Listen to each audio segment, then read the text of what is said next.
Hello, I'm Ollie and this is Criminolly, where I talk about crime, pulp, horror, that kind of thing. Today I want to have a chat about nostalgia and the effect it has on our reading.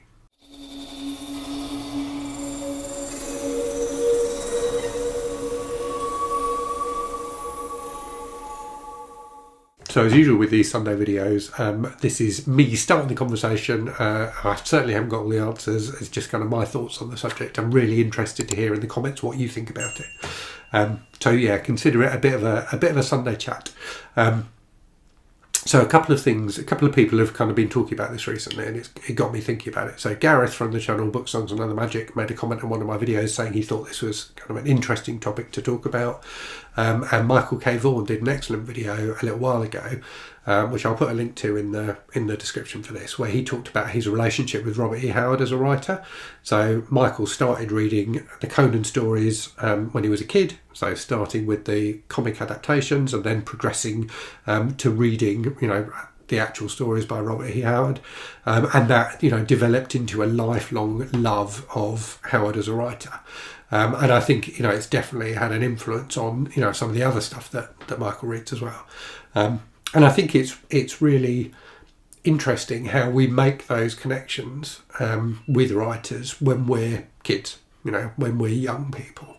And when I think about the kind of books I enjoy reading now, I can trace back the origins of my current obsessions to my childhood. So I'm working my way through the survivalist books at the moment by Jerry Ahern, and these are books that when I was a kid I definitely remember seeing on the shelves of the local Woolworths. They've got these they're fantastic coloured spines in really colourful colours and covers, and they really stood out to me and fascinated me. And I did read one of them back then, but I've subsequently as an adult picked them up again and I'm really enjoying them. But nostalgia, I think, is a huge part of why I'm enjoying them. So there is something about reminiscing, I suppose, about myself in the 80s. So these were written in the 80s at a time when nuclear war felt like a genuine possibility, and they are post-apocalyptic fiction. So I think they had a fascination for me, partly because of that at the time, and I think my connection with them now is partly they are fun books, but also me making a connection with my my teenage self again. And when I think about some of the other authors that I started reading at that time, James Herbert is one, and definitely reading James Herbert now, I definitely reflect back on reading him as a young person. So James Herbert was, in the UK, was very well known in the 70s and 80s when I was a kid. And lots of people I knew, their friends, lots of my friends, their brothers, like their older brothers, had read James Herbert books. And I remember, people in the school playground talking about the shocking things that they'd heard about that were in James Herbert books. So there's a real sense of nostalgia for me when I do read these books, because again, I'm making those connections with how I was back then. Another one would be Ed McBain. So I've got three of these nice green spine Penguin editions, which are even older than me. So these are from the 60s, I think. But I started reading Ed McBain as a teenager, and have been reading him ever since. In the same way that that Michael's been reading Robert E. Howard ever since. And it that lifelong relationship you can build up with an author, particularly when you first get into them during your formative years, I think is incredibly powerful. And I still read and enjoy Ed McBain books enormously. But I think, I do genuinely think McBain is a fantastic writer, and the 87th Precinct series is my favourite book series ever. But I also think that part of the reason I'm so into him is because I started reading him when I started reading him. And there are other authors who I think are probably just as good, who I haven't got that same connection with. And I think we do tend to, particularly when we're teenagers, we do tend to make those kinds of connections. So a lot of the music I listen to now is music that I first got into, bands I first got into when I was a teenager. And I think that's pretty common. I mean, I know that Blink-182 have recently reformed, haven't they, and announced a new tour, and loads of people who were teenagers whenever Blink-182 were about, when they're around, late 90s. So yeah, people who were teenagers in the late 90s are now paying hundreds of dollars for Blink-182 tickets. And similarly with movies, I passionately believe that the greatest decade for filmmaking was the 1980s, which objectively is probably not true, but so many of my favourite films came out in the 1980s because that's when I was a teenager and I was really getting into cinema. So I think nostalgia plays such an important part in our tastes and our picks of books that we want to read and movies and music and everything. And I think that's completely natural. I mean, I guess another example of it would be like retro gaming.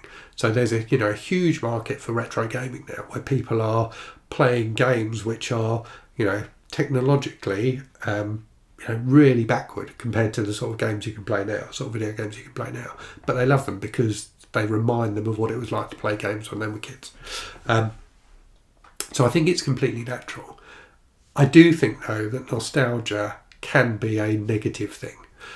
So you certainly see it with, kind of online culture, I guess, where when a popular franchise from the past gets remade, the fans of that franchise can be quite toxic in terms of their reaction to the new versions. And it seems to me, particularly where casting choices cast people of different genders or races to those who are in the original films, and I think it feels backward in terms of, not backward looking in terms of the kind of pleasure of nostalgia, but backwards in terms of being like anti-progressive, if you like, which I think is definitely a bad thing. And you see it a lot in politics as well.